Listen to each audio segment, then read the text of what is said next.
Boa noite, pessoal. Bem-vindos a mais um Se Liga Cidade. Para mim, Ian Arabá, é um prazer mais uma vez poder estar na sua casa e o que eu quero dizer é que o programa de hoje está muito interessante. Temos entrevista com especialista, temos uma matéria especial sobre o caso da cantora Nayara Vilela e também temos a entrevista com o prefeito e candidato à reeleição, o senhor Sebastião Bocalón. É depois dos intervalos.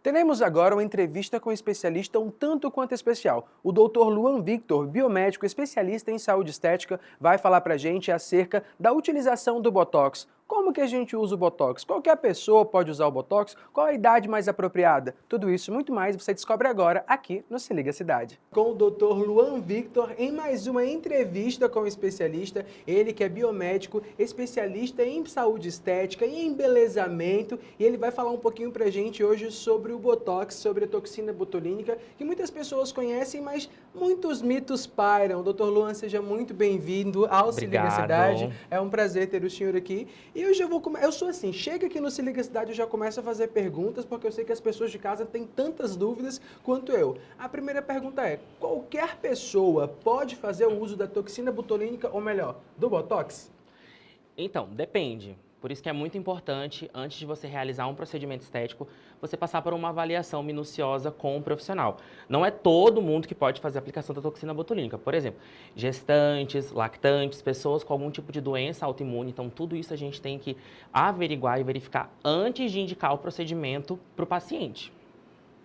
Entendi. Então, no caso, as mulheres que estão em processo de amamentação têm até algum período, independentemente, ela está amamentando uma criança ali de 6 meses ou de 1 ano. Se ela está amamentando, ela não pode fazer Botox? O ideal é que pelo menos passe pelo processo de amamentação exclusiva. Daí depois que passa pelo processo de amamentação exclusiva, daí é um pouco mais flexível, é interessante também a gente conversar, ela conversar também com o médico que acompanha, né, para saber se está no momento correto de fazer a aplicação da toxina botulínica. Que são aqueles 6 primeiros meses, que é a alimentação exclusiva do bebê. Isso. Entendi. Doutor, a questão do Botox, muitas pessoas elas associam o Botox apenas na utilização, no caso da qualidade estética, do embelezamento, mas também tem a questão funcional, a questão da saúde na utilização do Botox. Por exemplo, pessoas que sofrem com excesso de suor, que é o que chamam de sudorese. Exatamente, a sudorese ou a hiperidrose também, a toxina. Você pode explicar um pouquinho pra gente? Ela pode ser utilizada, né, em pacientes que sofrem com a questão da sudorese, né, ou a famosa hiperidrose. A gente faz a aplicação da toxina botulínica naquele local que pode ser ou na região das axilas, ou na região da palma da mão, também em região dos pés, para poder fazer um controle da glândula sebácea durante aquele período de ação da toxina botulínica. Outra questão também é que ela tem uma função terapêutica médica, inclusive tem a toxina botulínica do SUS, né? A embalagem ela é bem diferente da toxina que a gente utiliza, é o mesmo ativo, é a mesma toxina, só que ali ela vai ser utilizada como, por exemplo, para pacientes que sofrem, por exemplo, com disfunções motoras, né? Tudo que envolve em relação à musculatura, a gente consegue, né, dependendo do grau e do tipo de patologia, a gente consegue amenizar com a ação da toxina botulínica. Interessante. Tem também a questão de pessoas que sofrem de bruxismo, que são aquelas pessoas que ficam mordendo bastante a boca, que aí faz, se eu não me engano, me corrija por favor se eu estiver errado, até porque o especialista não sou eu, que a aplicação do Botox nessa região aqui, que é a região temporal, do músculo temporal, para que esse músculo fique um pouco mais relaxado, e aí a pessoa não fique com esses negócios assim, mordendo, Isso. Correto? Correto. É uma associação, na verdade, da aplicação da toxina tanto no músculo temporal quanto também no masseter.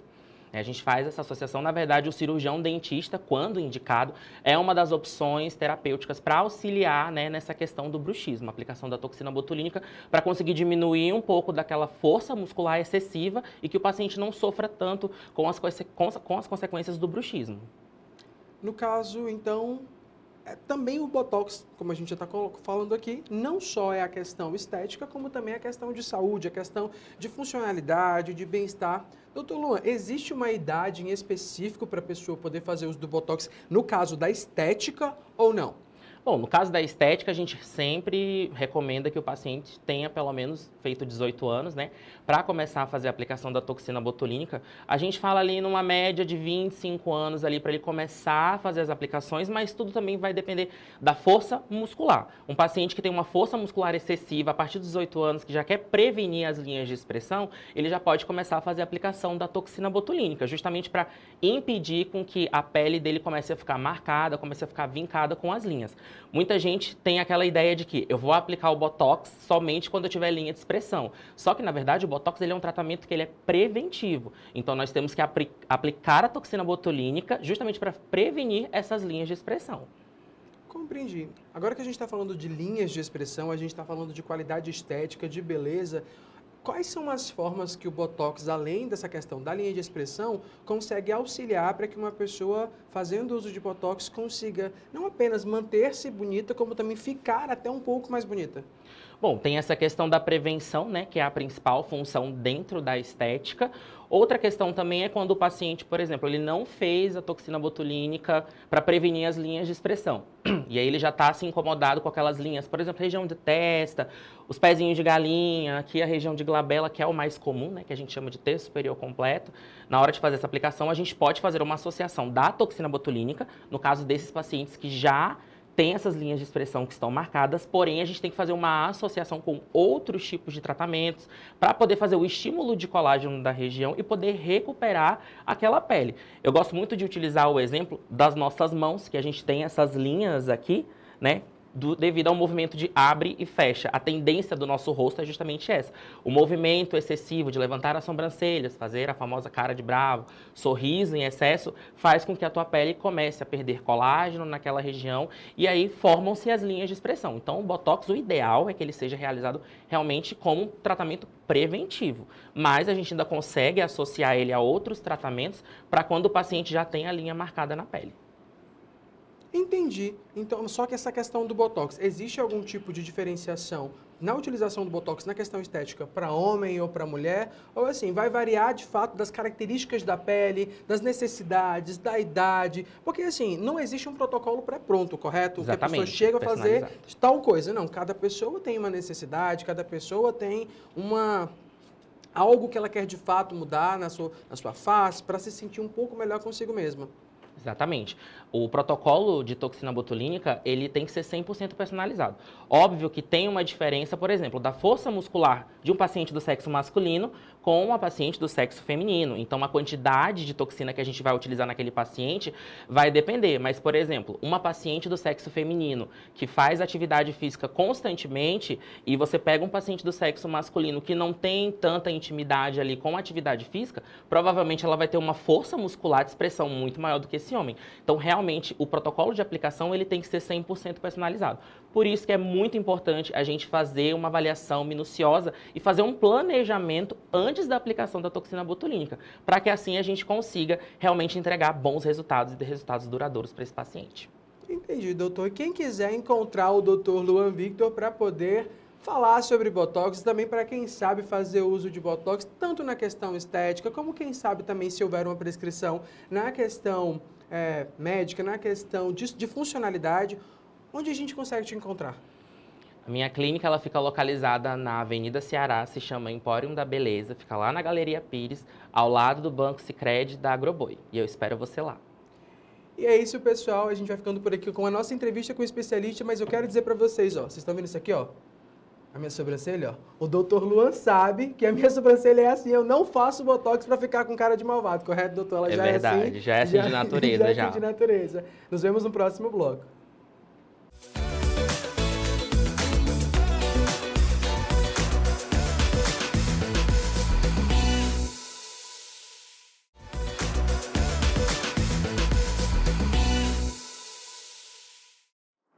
Você que acompanha o Se Liga Cidade deve se recordar que há algumas semanas nós iniciamos uma reportagem especial acerca do caso Nayara Vilela. Entrevistamos o advogado de defesa do viúvo Tarcísio Araújo, ex-esposo de Nayara, que está sendo acusado de homicídio, feminicídio comissivo por omissão. Claro, obviamente, que a defesa de Tarcísio negou que ele tivesse algum tipo de culpa nesta situação. E agora vocês vão ver a versão da acusação.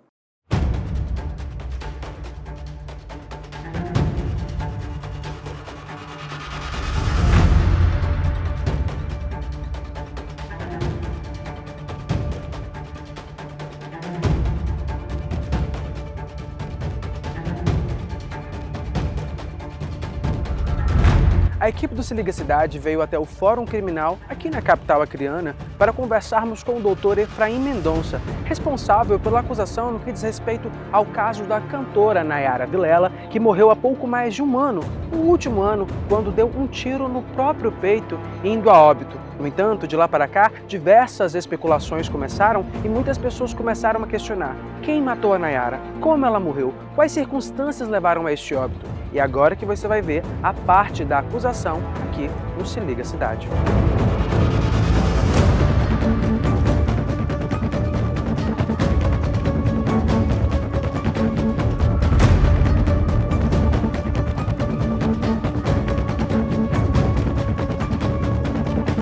A gente está aqui agora conversando com o senhor, estávamos inclusive falando anteriormente sobre um caso que de fato tornou-se muito conhecido no último ano, que é o caso da cantora Nayara Vilela, que acabou por tirar a própria vida em abril do ano passado, pouco antes de completar um mês de casada oficialmente com Tarcísio Araújo, e desde então começou-se a ser especulado das mais variadas formas como que de fato havia acontecido a morte da Nayara. Acho que é uma necessidade da população rio-branquense a querer entender. A Nayara de fato tirou a própria vida ou alguém foi lá e tirou a vida dela?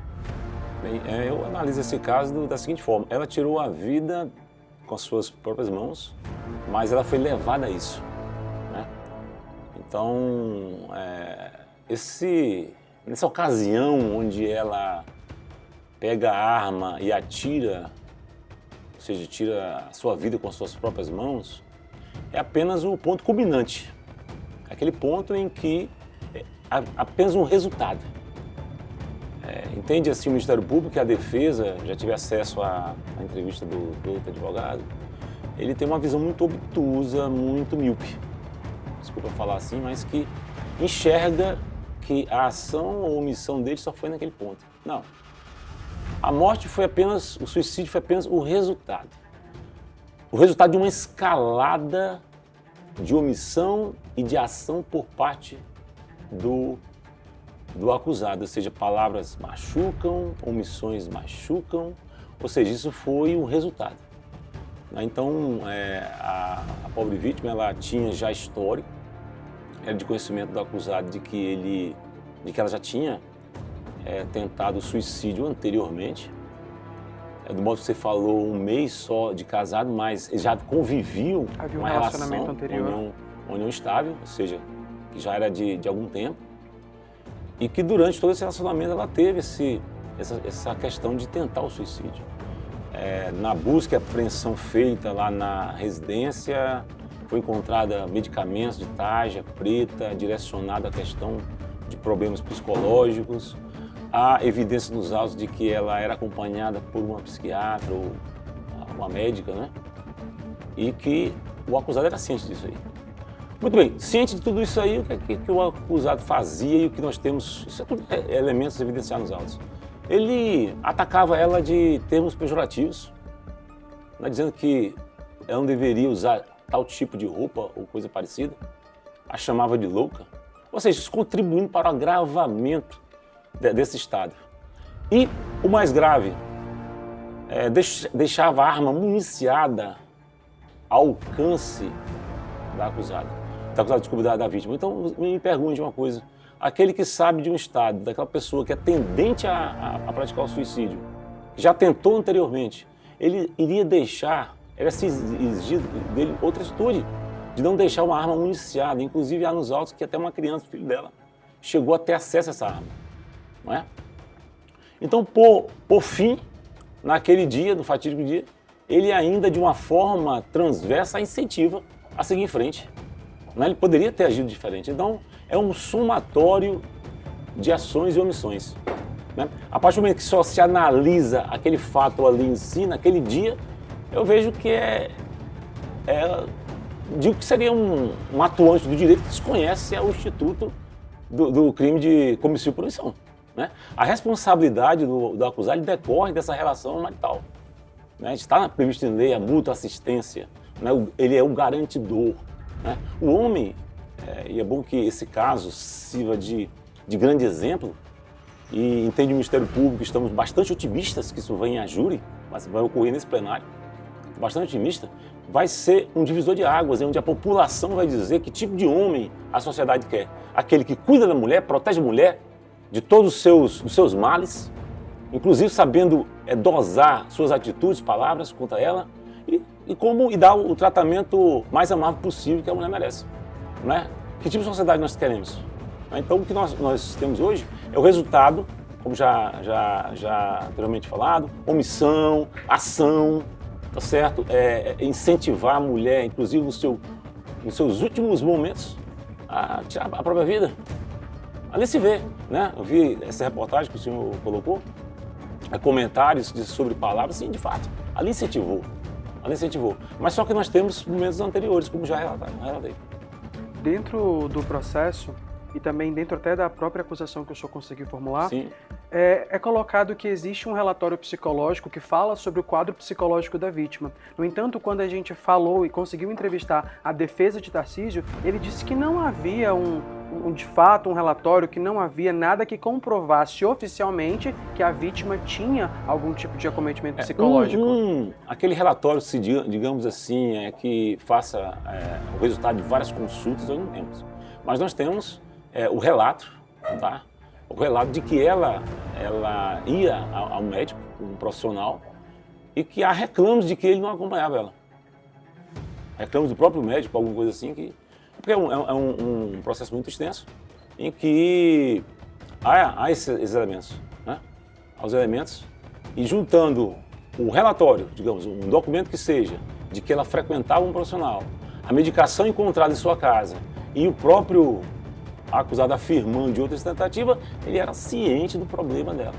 Então, quando junta essa questão desses acompanhamentos que ela tentou ter, associado até mesmo pontos que estão dentro do processo que fala que ela sentia a ausência de privacidade, a ausência de contato com amigas, que ela não conseguia ter muitas pessoas por perto por questões de ciúme, de acordo com a denúncia, que também que ela tinha uma vida mais privada, que havia uma necessidade de controlar as vestimentas dela. Então, no caso, quando a gente coloca tudo isso em cima de uma mesa, a gente consegue entender, de acordo com o que está sendo postulado, que houve de fato uma indução ali para que ela fosse criado um cenário para que ela tirasse a própria vida, seria isso? Não houve assim por parte do acusado uma intenção. Não houve o dolo inicial. Um dolo, isso desde o início, mas só que isso foi crescente.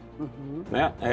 Era exigido dele outra atitude. O que nós temos aqui é o dolo eventual. O deixar para lá. Eu não me importo com o resultado. Ele assumiu o risco daquele Exatamente, resultado. que a nossa denúncia ela se baseia nisso aí.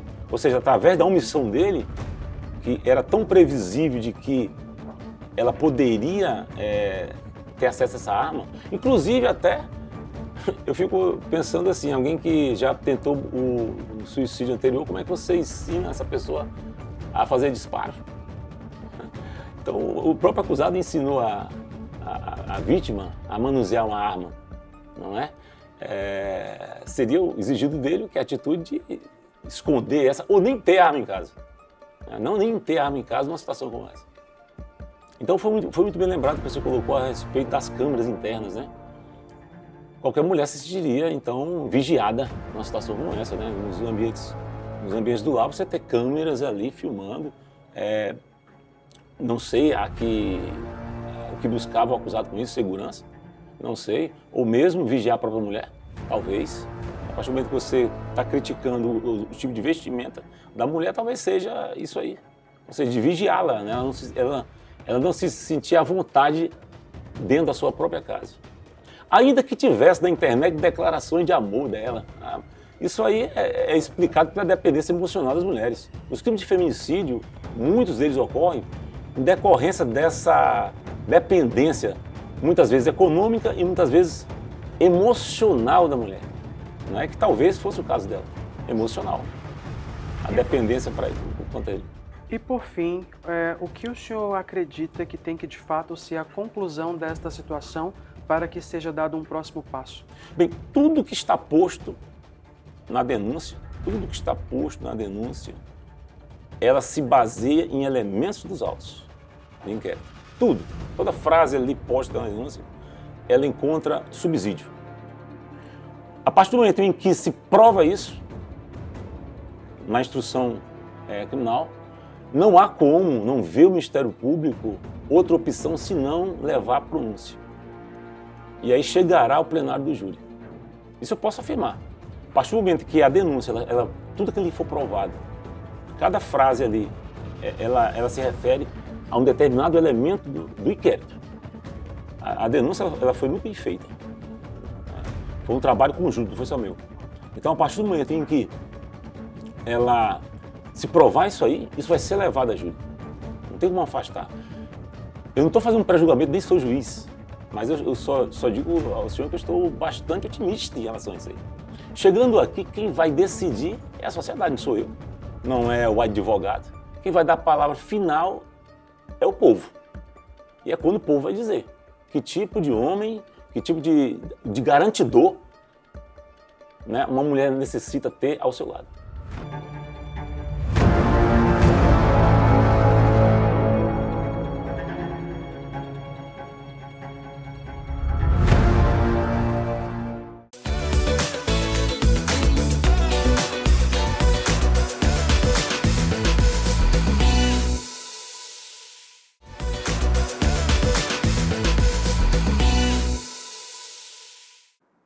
Vamos iniciar agora a nossa última entrevista na rodada que fizemos desde o começo com os candidatos a prefeitos de Rio Branco. Agora vocês vão ver uma entrevista exclusiva do Se Liga Cidade com o candidato à reeleição, o senhor Sebastião Bocalão.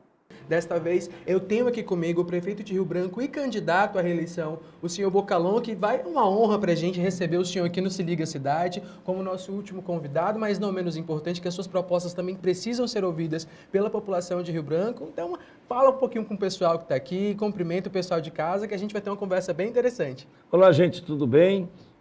Olha, um prazer muito grande poder estar aqui pela primeira vez no Se Liga Cidade. Eu não estive aqui a primeira vez, né? E é importante porque nós estamos falando em democracia. Estamos falando em uma eleição municipal, onde o nosso eleitor vai precisar escolher no dia 6 aquele que ele acha que pode ser o melhor para poder gerir os destinos da sua família, seus filhos, de toda a nossa cidade.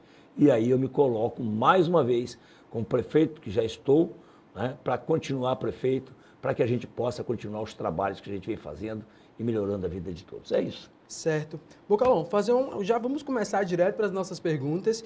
Durante todo o processo de perguntas que nós tivemos aqui, na verdade de entrevistas com os outros candidatos, a gente sempre perguntou sobre a percepção da gestão. E todos eles, claro, estão em um processo de eleição, obviamente, teceram críticas à sua gestão, mas só que agora eu estou tendo a oportunidade de perguntar da sua análise. Como o Bocalão, atual prefeito de Rio Branco, candidato à reeleição, avalia a sua gestão nos últimos 4 anos? Bom, primeiro de tudo, eu avalio que ela está sendo muito boa. Por que eu digo isso? Porque, primeiro de tudo, nós pegamos uma prefeitura, uma cidade que era um buraco só, quem não se lembra disso?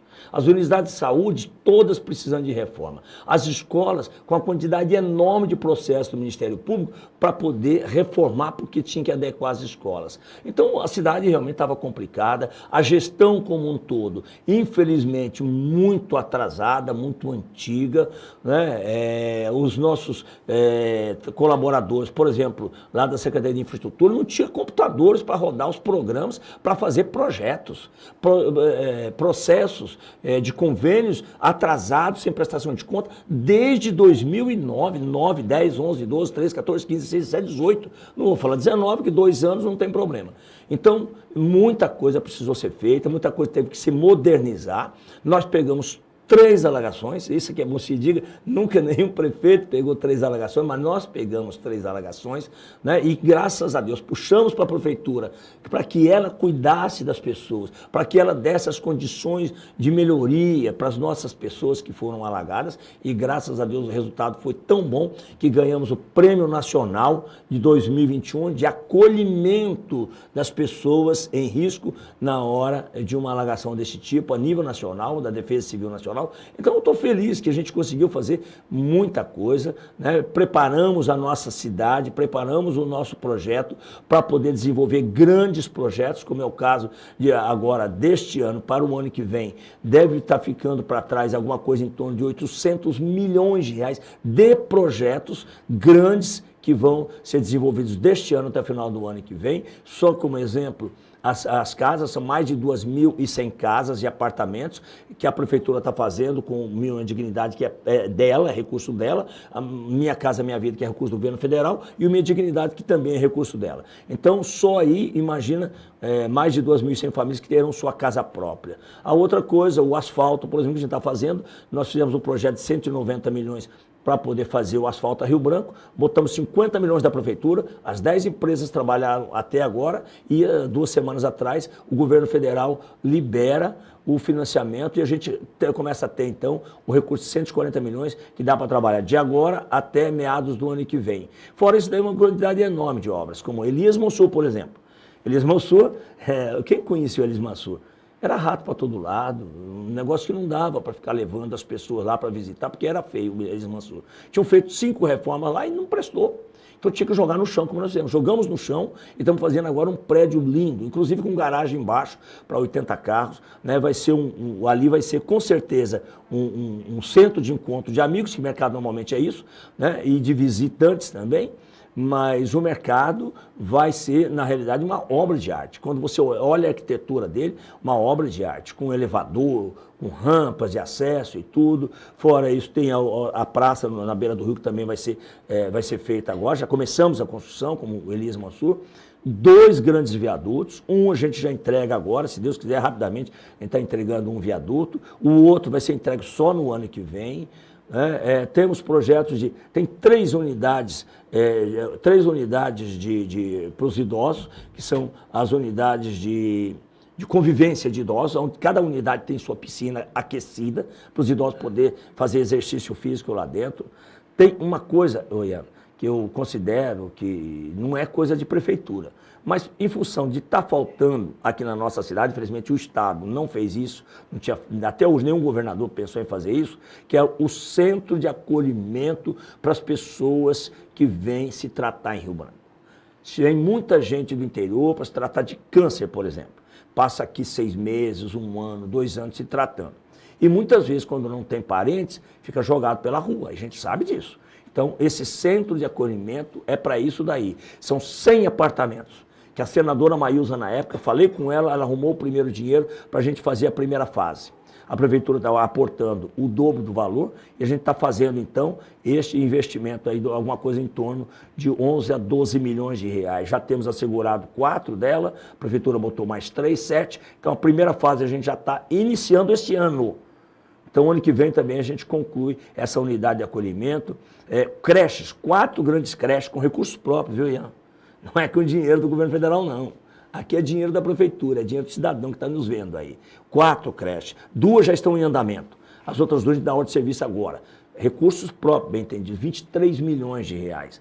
Assim como aquele viaduto também ali do Araújo, que também é 18 milhões, também dinheiro da prefeitura, recursos próprios. Então, tem muitas obras que estão ficando deste ano para o ano que vem. Por isso, o que eu digo é que nós temos alguma coisa próxima de 800 milhões de obras deste ano para o ano que vem. Fora isso, eu quero dizer que só o total de obras que a gente fez entre quando nós chegamos e até final de 2025, que vai completar, o ciclo das obras, dá 1 bilhão 155 milhões. 1 bilhão 150 milhões. É muito dinheiro. Muito recurso. É muito emprego. É muita geração de emprego. Nas contas que os nossos técnicos têm feito, vão gerar aproximadamente 10 mil empregos. É o que o Branco precisa. Hoje, por exemplo, onde as obras todas ainda não estão em andamento, já está faltando mão de obra. Eu estou arrochando o pessoal lá do viaduto para terminar logo aquilo. E o que o empresário diz para mim? Porque então precisa arrumar gente que trabalha na construção civil, porque eu não estou conseguindo. Tem sim, para carregar massa para cá, mas um pedreiro, um carpinteiro está muito difícil, porque realmente houve um aquecimento muito forte com os recursos que a prefeitura colocou e as obras estão andando. Então é isso, por isso que eu digo, estou feliz, sabe? Não falta mais medicamento nos postos de saúde, coisa que era normal faltar. Então, os nossos adversários, é normal que critiquem, isso é a coisa mais natural do mundo, eles querem meu lugar. Né? Agora fazem a crítica. Agora eu quero dizer que não está acontecendo o que eles vivem me dizendo. O medicamento, médicos que ganhavam menos de R$2.000 na carteira, hoje estão ganhando 9 mil mais 3.900, ou seja, dá 13 mil reais o médico ganha hoje. Então ele vai trabalhar. né? As unidades de saúde já foram reformadas 35, me parece, 34, 35, e tem mais 20 que vai ser reformada agora, 100% reformadas. Estamos construindo mais 7 unidades de saúde, já todas elas com ordem de serviço, já estão em andamento as obras também.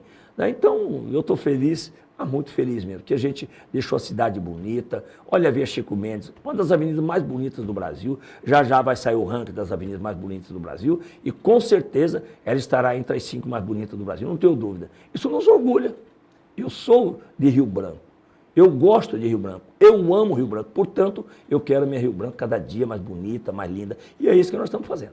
E um ponto é que é válido e até justo também destacar que o senhor foi prefeito durante um colapso mundial, que foi a pandemia. Sem o senhor dúvida esteve à nenhuma. frente seu primeiro ano de mandato foi o nosso primeiro ano da grande pandemia, que vitimou aí milhares de pessoas pelo mundo, então acho que isso é algo também que tem que ser destacado. Sem dúvida. Eu lhe agradeço imensamente. Você falou da pandemia do Covid-19, mas nós tivemos uma coisa pior ainda naquele momento ali, que era a dengue.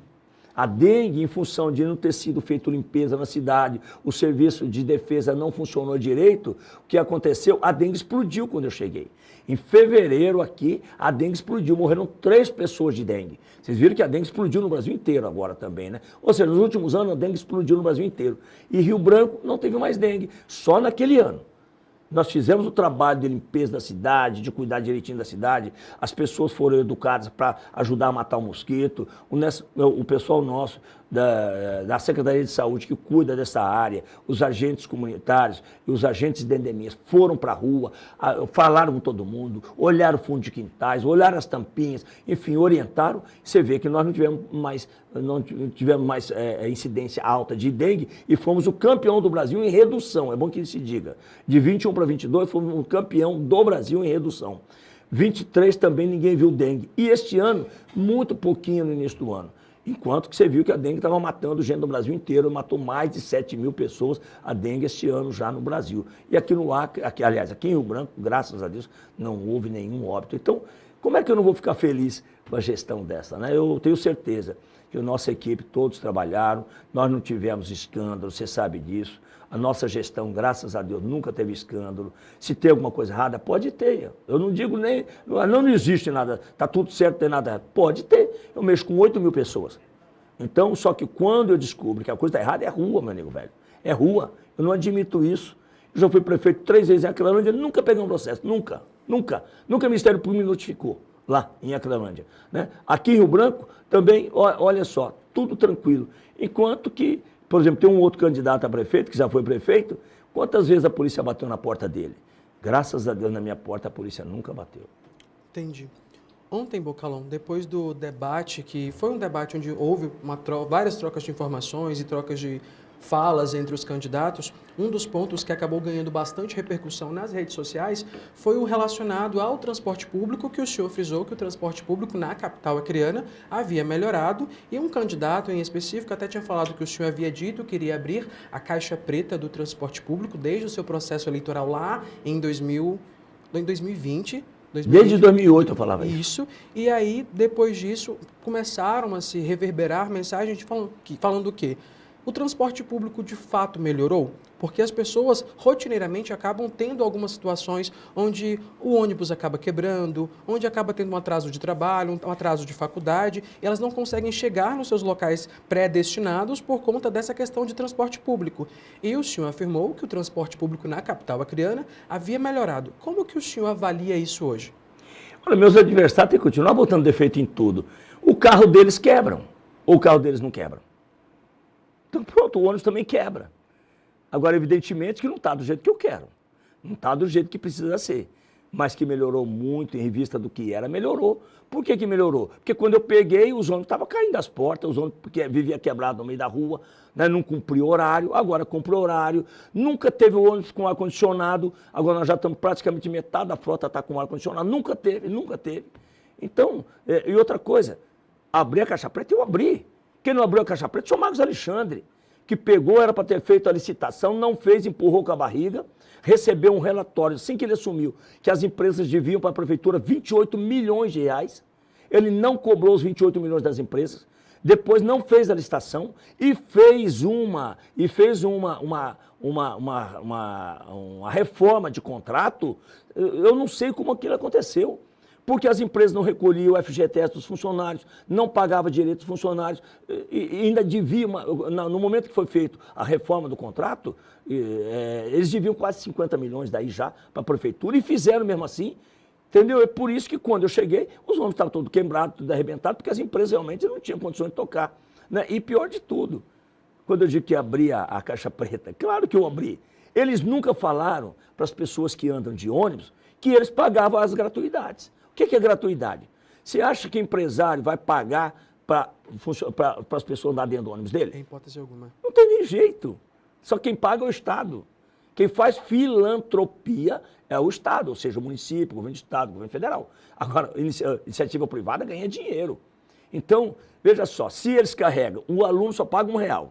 Vamos supor que a passagem custasse 8 hoje. Porque se continuasse do jeito que o senhor Marcos Alexandre vinha fazendo, ele deu 5 aumentos de passagem durante o mandato dele. 5, durante os 8 anos dele. 5 aumentos. Se tivesse continuado, na época o óleo diesel custava R$3,60 e a passagem custava 4. Foi quando eu peguei. Então, hoje o óleo diesel custa o dobro, que é R$7,30. Então, a passagem estaria custando quanto? 8. Então, vamos fazer de conta que custasse R$8. O aluno quanto paga? 1. Quem paga os outros 7? Quem pagava antigamente? Quem pagava antigamente é você que anda de ônibus. Você pagava essa diferença do estudante, pagava a passagem dos idosos que têm direito de andar de graça, porque é lei federal, pagava as passagens daquelas pessoas que são cadeirantes, por exemplo, que tem duas vans que, se não me engano, custam mais de R$80 mil por mês, que carrega os cadeirantes, sai do transporte coletivo. Quem pagava? Exatamente quem anda de ônibus. Por isso que eu disse, nós vamos tirar das costas das pessoas mais pobres o pagamento dessas gratuidades. E tiramos. Por isso que a prefeitura hoje mantém a passagem em R$3,50, e fui o único prefeito a baixar a passagem, a R$3,50, sendo que ela poderia, se fosse no caso do senhor Marcos Alexandre, estaria custando 8. Então, essa diferença toda aí, não é isso que nós estamos pagando. Hoje, me parece que é R$6,23 o valor bruto da passagem. Então, a prefeitura paga a diferença. Então, essa diferença é paga pela prefeitura. Só esse ano, R$30 milhões.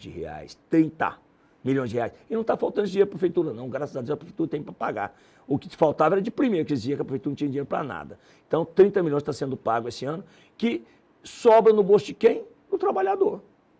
Que pode comprar mais arroz, mais feijão, mais uma carne, alguma coisa, porque ele está deixando de gastar com a passagem. Então, e essa caixa preta que eu sempre dizia que tinha que abrir, e que nunca abriram, e que agora, sim, ela está aberta. Os trabalhadores, os motoristas que trabalham no sistema, todos eles têm os fundos de garantia depositados. Ah, porque atrasou algum dia o fundo de garantia. Olha, muitas empresas atrasam mesmo algum pagamento de depósito, mas depois ela tem que pagar e pagar com multa e juros. Você sabe que o INSS não perdoa ninguém. Então, não tem nenhum problema. O importante é que os motoristas tenham segurança de trabalho, coisa que não tinham há 17 anos sem ter depositado o seu fundo de garantia. Está provado nos documentos que nós temos, nos relatórios, dessa altura o relatório que tem, do sistema de transporte coletivo de Rio Branco, que era um caos. Agora melhorou, mas vai melhorar muito mais ainda, porque a gente lançou a licitação está andando. Agora, a licitação de transporte coletivo não é igual a licitação de construir um prédio, não. A licitação de transporte coletivo envolve um volume de dinheiro muito grande, portanto, a disputa é muito grande. É a disputa interna administrativamente, e quando eles sentem que perdem administrativamente, eles entram na justiça. Então, disputa de transporte coletivo já teve delas de durar 5, 10 anos. Né? Eu espero que não aconteça isso, mas que a gente vai ter o transporte coletivo muito melhor. O ano que vem, esse ano, nós fomos selecionados, pedimos ao Ministério para nos selecionar para a gente comprar 21 ônibus elétricos, que é o que eu queria ter comprado. Não comprei, mas agora já fomos selecionados pelo PAC, do governo federal, e a prefeitura estará financiando, via Caixa Econômica Federal, 20 ônibus elétricos, se Deus quiser, a partir do ano que vem. Então, tudo isso começa a melhorar bem o sistema de transporte coletivo, que ainda não é bom. As paradas de ônibus estão sendo construídas, estão sendo feita a licitação agora. Eu acredito que até o final do ano eles começam a colocar as paradas de vidro e as de concreto, para nunca mais cair na cabeça das pessoas, porque eles faziam paradas de madeira.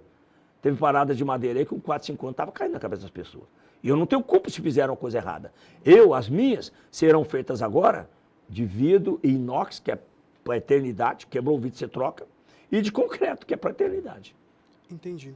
Ainda falando sobre essa questão de desenvolvimento e tudo mais, Rio Branco, assim como todo o estado do Acre, vem tendo um êxodo muito grande de jovens, de mão de obra em processo de qualificação e também mão de obra qualificada. O senhor mesmo falou na nossa conversa que o empresário falou, está faltando um pedreiro, está faltando pessoas que de fato possam trabalhar.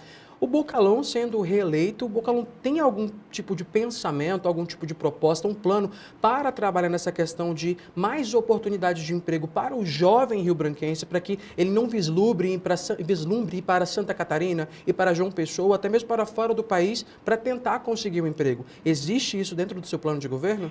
O nosso plano de governo já está sendo executado. Quando eu digo que não tem trabalhadores hoje para as obras que nós temos, já está sendo executado. Então, as novas obras que estarão iniciando agora vão dar mais oportunidades ainda. Acontece que quem já foi da época deles, não volta mais. Esse é o problema. E agora, alguns foram, agora foram, mas só que nunca se gerou tanto emprego em Rio Branco quanto nós estamos gerando a partir do meados do ano passado, quando a gente soltou realmente as obras, porque você sabe que as licitações deram problema. Um saco de cimento, quando eu entrei na prefeitura, custava R$36. Hoje custa quanto? 60 e poucos reais, quase 70. Então dobrou. O ferro dobrou de preço. Tudo dobrou de preço. Então, as licitações de obras demoraram por causa disso. Assim como demoraram as licitações de máquinas. Por exemplo, uma Patrol, quando eu cheguei na prefeitura, eu queria comprar 9 Patrols. Fizemos a licitação a 600 mil, que era o projeto. O que aconteceu, deu tudo vazio. Ninguém apresentou proposta. Por quê? Ela tinha ido para 800 mil. Então, ninguém vai vender por 600. Um ano depois, abrimos nova licitação no valor de 800. O que aconteceu? Ela tinha ido para 1.100.000. De novo, tivemos que cancelar tudo. No outro ano, que foi o ano passado, final do ano passado, nós abrimos outra licitação no valor de 1.100.000. Aí sim, agora a gente comprou as máquinas, que elas começaram a chegar do início do ano para cá. Então, infelizmente, aconteceu isso.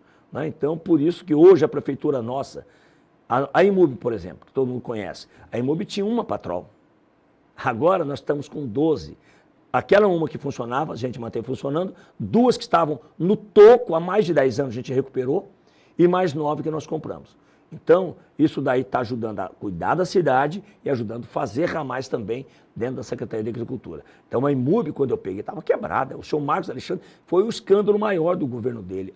A Operação Midas, foi preso, chefe, diretor da IMUB, ele foi indiciado e tal, lá pelo Ministério Público, lá. Então, tudo isso criou um problema sério, quebraram a IMUB.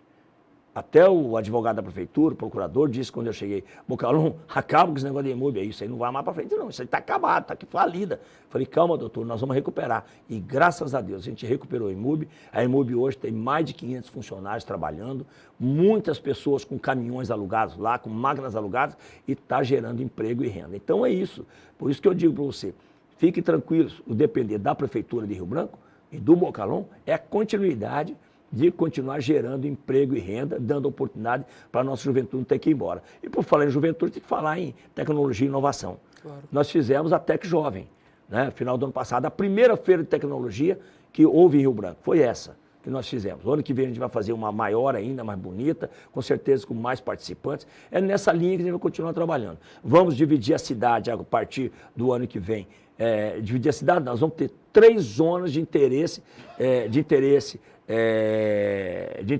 para a inovação e tecnologia.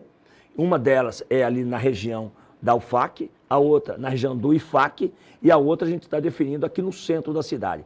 Dentro dessas 3 regiões, então, todas as empresas que ali estiverem ou se instalarem após isso, terão direito a apresentar projetos para a prefeitura e eu já destinei no orçamento do ano que vem 5 milhões de reais de recursos próprios para pesquisa e inovação a partir do ano que vem. A juventude se liga nisso. Entendi.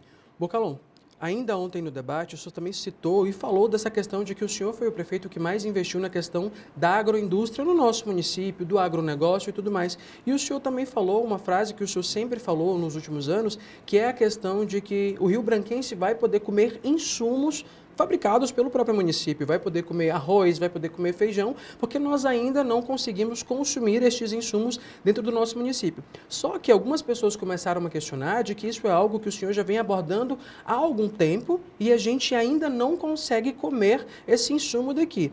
O que vai mudar nesse processo de reeleição que o senhor vai conseguir fazer com que nós consigamos comer insumos próprios do nosso município de Rio Branco? Não vai mudar nada, eu vou continuar fazendo. Preste atenção, ninguém faz agricultura da noite para o dia. Não pense que você chega e monta todo um sistema de produção. Esses que estavam falando, filho, eles não têm a menor noção do que é fazer agricultura. Um deles é apenas médico, o outro é advogado e o outro é um engenheiro que nem estrada consegue fazer direito, porque as estradas deles todas viram estrada Sonrisal, como é o caso da BR, como é o caso da Rua do Povo e tal. Agora, de agricultura, aí eu conheço. Entendeu? Então, nós iniciamos o processo, quando eu assumi a Secretaria de Agricultura, para você ter uma noção. A Secretaria de Agricultura nunca teve mais do que 7 milhões de reais para investimentos. Certo. Hoje, a Secretaria de Agricultura tem quase 80 milhões esse ano. Ano passado foram mais de 80 milhões. Isso significa fazer o quê? Primeiro de tudo, para fazer agricultura, você tem que ter estrada, ramais. E como é que tinha ramais se não tinha nem máquinas? Agora que compramos as máquinas. O ano passado, nós deixamos 1.500 quilômetros de ramais rodando de inverno a verão. Rio Branco tem 2.500. Então, até o ano que vem, a gente completa 100% dos ramais rodando de inverno a verão. Bom, ramal pronto, você precisa de assistência técnica, também que você não faz da noite para o dia. Claro. Né? Então, também montamos toda uma equipe de assistência técnica e essas equipes de assistência técnica estão indo para o campo para cuidar desta área aí, né, da agricultura e da pecuária. Veja só, precisa de tratores, porque o agricultor familiar não tem trator. O Jorge Moura, os empresários grandes, eles compram os tratores. Agora, o coitadinho do agricultor familiar que planta 2, 3, 4, 5 hectares, ele não tem trator. Então, a prefeitura precisava ter os tratores para gradear para ele. O que a prefeitura fez? Teve que consertar os tratores que estavam todos jogados aí pela zona rural. 25 tratores. A gente pegou esses tratores, recuperou todos eles. O ano passado foi o ano em que eles trabalharam 100% na zona rural. Porque até então a gente estava recuperando esses tratores. Começou o trabalho no passado. Compramos no ano passado 3 mil toneladas de calcário. Esse ano compramos mais 3, portanto, 6 mil toneladas de calcário, que nunca um prefeito fez. Nunca, nem o governo do estado fez isso, nunca na vida. A prefeitura fez. Então, agora já está o calcário corrigindo o solo, compramos 600 toneladas de adubo, já plantamos um bocado de produtos, alguns já plantaram arroz, outros plantaram feijão, mas em pequena escala. Né? Então, a partir do ano que vem, nós teremos uma produção em maior escala. Não é ainda o suficiente para abastecer Rio Branco, nem nada, em escala maior.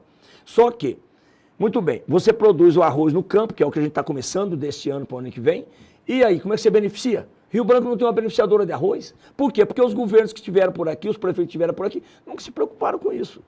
Então, nós tivemos que comprar também toda a parte da indústria. O ano passado, nós compramos todas as máquinas, beneficiadora de arroz, de feijão, de milho, né? E, infelizmente, a licitação dos galpões deu problema, demorou mais de ano para ficar pronta. E agora ficou pronta. Pode ir lá hoje no Ceasa, que está sendo levantado lá os galpões. Esses galpões é onde vamos colocar as máquinas beneficiadoras lá de baixo para beneficiar o produto. Então agora, a partir do ano que vem, nós podemos ter arroz, feijão, milho, né, da nossa agricultura familiar, que aí nós vamos ter indústria para industrializar. E com mais uma coisa, o arroz que a gente vai beneficiar vai passar por uma selecionadora eletrônica, custou 1.200.000. 1.200.000. Uma maquininha pequenininha. Só que tem uma coisa, você solta o arroz ali, ele separa todinho. Se tiver quebrado, se tiver... O que é bom e o que não é. Se estiver quebrado, se estiver marcado, pintado, separa todinho. Então o arroz do nosso agricultor familiar vai ficar igualzinho o arroz do tio Urbano, que vem de fora, igualzinho o arroz brilhante, que vem de fora. Entendeu? Então quando você colocar no supermercado arroz Rio Branco, do nosso produtor de Rio Branco, do lado do outro, que está bonitão, o nosso vai estar bonitão igual o outro. Então, a dona de casa vai levar o nosso arroz, porque ela vai dar preferência para o arroz de Rio Branco. Por isso estou dizendo, eu quero comer o arroz de Rio Branco, eu quero comer o feijão de Rio Branco, os derivados de milho de Rio Branco e também o leite, tomar o leite de Rio Branco. Né? Agora, tudo isso é um processo que demora, isso não se faz assim. Agora, para aqueles que acham que faz, né? E passou pela prefeitura, por exemplo, o ex-prefeito passou 8 anos, aliás, a turma dele passou 20 na prefeitura e passou 20 no governo. Por que não fizeram? Essa é a pergunta que eu faço para ele. Ah, mas você não fez ainda, meu amigo. Não vou discutir muito com quem não conhece da área, né? Ele tem que aprender a fazer asfalto, para o asfalto não quebrar igual quebrou o que ele fez. É isso. Porque os meus asfaltos é dessa grossura. Meu asfalto não quebra. Perfeito. Para a gente encerrar como última pergunta, porque a gente já está chegando no nosso final. Olhando para a sua câmera, eu só quero que o senhor diga qual é a Rio Branco dos sonhos que o Bocalhau sonha para as próximas gerações, que o Bocalhau assim, eu quero que essa Rio Branco seja Rio Branco que quem hoje é criança, quando for adulto, consiga ver. Qual é a Rio Branco dos sonhos do Bocalhau? Olha só, quero dizer para você que está nos vendo aí, o meu sonho é fazer com que Rio Branco seja parecido com o que eu fiz na Crelândia. Até hoje eu sou considerado o melhor prefeito que passou por Crelândia, porque lá nós implantamos transporte escolar, lá a saúde funcionou de verdade, lá a cidade ficou bonita, lá é a cidade mais produtiva do estado do Acre, é isso que eu quero para Rio Branco. Então, eu quero a nossa Rio Branco gerando riqueza no campo, e essa riqueza vindo para a cidade para gerar emprego e renda. Eu quero comer o arroz de Rio Branco, feijão de Rio Branco, tomar o leite de Rio Branco, né, para o emprego ficar aqui em Rio Branco. Quero que a saúde continue melhorando. Como eu disse, a gente já reformou, estamos reformando o restante, vamos reformar 100% das unidades de saúde. Né, os médicos estão ganhando bem, queremos a saúde melhor. Graças a Deus não falta mais medicamento, como acontecia antigamente. E vamos continuar nesse processo para não deixar faltar medicamento. Vamos melhorar o atendimento às crianças autistas, que é um problema seríssimo que a gente tem hoje. Né, mais de 1.100 crianças já com autismo a gente tem na nossa rede municipal. Né, e a gente está procurando fazer de tudo para melhorar, porque não é fácil para uma família que tem uma criança autista. E na sala de aula também é complicado, mas nós estamos melhorando isso tudo. Né? Nós queremos criar oportunidade para a nossa juventude poder trabalhar melhor na área de pesquisa, inovação, de tecnologia. Então, eu tenho certeza que a nossa Rio Branco, no final do próximo mandato meu, será um Rio Branco muito diferente de hoje. Como hoje já está muito diferente de antes. Rio Branco nunca teve tão limpo igual está hoje. Nunca teve. Nunca. Eram 200 homens que limpavam a cidade, hoje tem 600. Né? Rio Branco nunca teve iluminado como está hoje. Rio Branco era uma escuridão quando você chegava de avião uma noite aqui. Agora você olha, parece uma cidade lá da Europa, de algum lugar. A cidade que está toda iluminada. O asfalto a Rio Branco está chegando em tudo quanto é canto. O dinheiro entrou agora, a gente vai ter dinheiro para trabalhar até julho do ano que vem. 100% ninguém faz. Mas eu acredito que a nossa cidade vai melhorar muito com o asfalto a Rio Branco, essa questão de asfalto, e vamos, se Deus quiser, até o final do mandato, implantar o projeto do buraco zero, para chegar ao ponto em que as pessoas, quando tiver um buraco na frente de casa, ela possa avisar a prefeitura para poder ir lá tapar. Porque buraco não nasce grande, buraco nasce pequeno. Então o ideal é que a gente comece a combater os buracos quando eles são pequenos. Né? Compramos o primeiro caminhão tapa-buracos agora, que chegou aqui, nunca teve caminhão tapa-buraco aqui. Esse caminhão faz serviço por 4, 5 equipes das outras. Então, esse caminhão, a gente está vendo que está dando certo, e no próximo mandato, tenha certeza de uma coisa. Se for preciso comprar mais 2, 3, 4 caminhões desses, a gente compra. Tá? Porque a nossa prefeitura, graças a Deus, bem administrada, ela tem dinheiro em conta. Não tenho medo. Mais de 600 milhões de obras de recursos próprios, nunca aconteceu isso. Eu pergunto para o ex-prefeito, mostre uma obra grande que você fez com recurso da prefeitura. Ele não tem. Ele não tem. Só quem fazia a obra aqui era o governo do estado ou então dinheiro do governo federal. Eu tenho diversas obras para mostrar. Para começo de assunto, o viaduto ali que está sendo feito com recurso próprio, uma quantidade enorme de obras. Então é isso. Estou feliz e preciso que você, que está me vendo aí, me dê mais uma oportunidade. Os outros tiveram 2 oportunidades, me dê essa segunda também. Eu tive 3 em Acrelândia, quero só mais uma aqui. Vocês vão ver que a nossa Rio Branco vai continuar mudando, melhorando e vai melhorar a vida de todos. Meu número é 22, Bocalhau, junto com o Alisson, com o apoio do governador Gladys Cameli, com o apoio do nosso querido Bolsonaro, a nossa querida Michele estará aqui dia 27, o Nicolas estará dia 1º, e se Deus quiser, nós faremos uma grande gestão que vai orgulhar o povo de Rio Branco. Eu quero que o povo de Rio Branco tenha orgulho do prefeito deles, que possa dizer ao final do segundo mandato meu, foi o melhor prefeito que passou por Rio Branco. É isso. Muito obrigado. Eu quem agradeço, Bocalhau. Até uma próxima oportunidade. Boa sorte no pleito. Obrigado. Um abração. Estamos chegando ao fim. É uma tristeza ter que me despedir de vocês, mas semana que vem estaremos juntos mais uma vez em mais uma edição especial do Se Liga Cidade. Não se esqueça, não é porque é sexta-feira que você pode fazer tudo o que quiser. Divirta-se, mas com consciência. Se liga, hein?